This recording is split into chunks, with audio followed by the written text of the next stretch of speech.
പടവലങ്ങ, നാലുള്ളി, മാങ്ങ, മുരിങ്ങയ്ക്ക, മഞ്ഞളും ഉപ്പും ഒക്കെ ചേർത്ത് ശകലം മുളക് പൊടി, ഇച്ചിരി മല്ലിപ്പൊടി ഒരു ഹാഫ് ചേർത്ത് ഞാനിപ്പോൾ ചട്ടിയിൽ ഇത് വേഗം വെച്ചിരിക്കുകയാണ്. കൂടെ മാങ്ങയും ചേർക്കണം. നമുക്ക് ആവശ്യത്തിനുള്ളത് എടുത്താൽ മതി. എന്നിട്ട് ഞാനിത് അടച്ച് വെക്കുന്നു.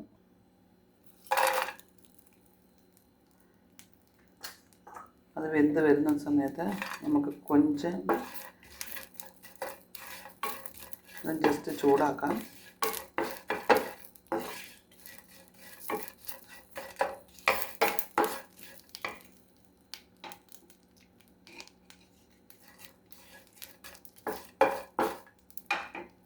നമ്മുടെ കറിക്കൂട്ടിലേക്ക് നമ്മൾ ശകലം ഉലുവയും കൂടെ ചേർക്കേണ്ടതാണ്. നമുക്ക് തേങ്ങയും ജീരകവും ശകലം മതി, ഒരു വെളുത്തുള്ളിയും. അത് ഞാൻ മിക്സി നന്നായിട്ട് അരച്ചെടുക്കും. തുറന്ന് നോക്കി കൊഞ്ചിടില്ല. പടവലങ്ങയും മുരിങ്ങയ്ക്കായും ഒക്കെ ഒരു വേവായിട്ടുണ്ട്.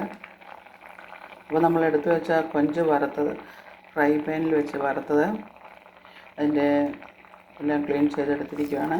ഇതുകൂടെ ഇട്ട് കൊടുക്കാം. ഇതുകൂടെ കിടന്നൊന്ന് വേവിട്ട് വീണ്ടും അടച്ചു കൊടുക്കാം.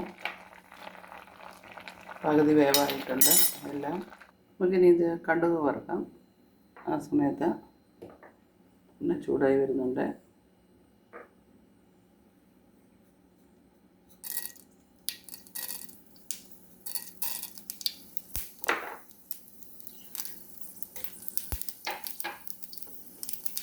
നമ്മുടെ കൊഞ്ചും മാങ്ങ പടവലങ്ങയൊക്കെ ഇട്ട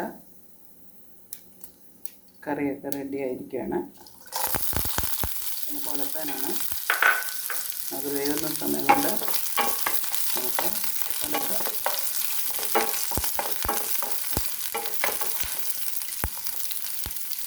മൂടി ഒന്ന് തുറന്ന് നോക്കാം.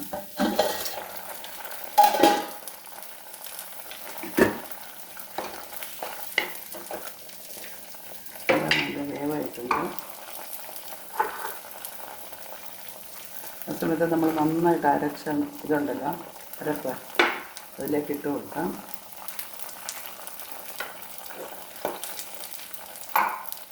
ഇത് മിക്സിയിലെ ജാറിന് ശേഷിച്ചിരുന്നത് ഇതാണ്.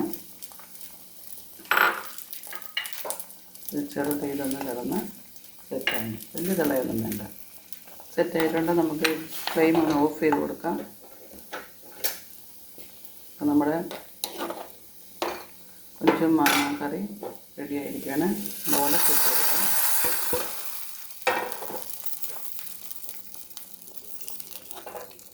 നല്ല സ്വാദിഷ്ടമായ നല്ലൊരു കറി റെഡി ആയിരിക്കണം. അത് ഇതിനകം നമ്മൾ വേവിക്കാൻ വെക്കുമ്പം ശകലം മഞ്ഞൾ, ശകലം മല്ലിപ്പൊടി, ഇച്ചിരി മുളക് പൊടി, പച്ചമുളക് ഒക്കെ ഇട്ടാണ് ഇത് വേവിച്ചത്.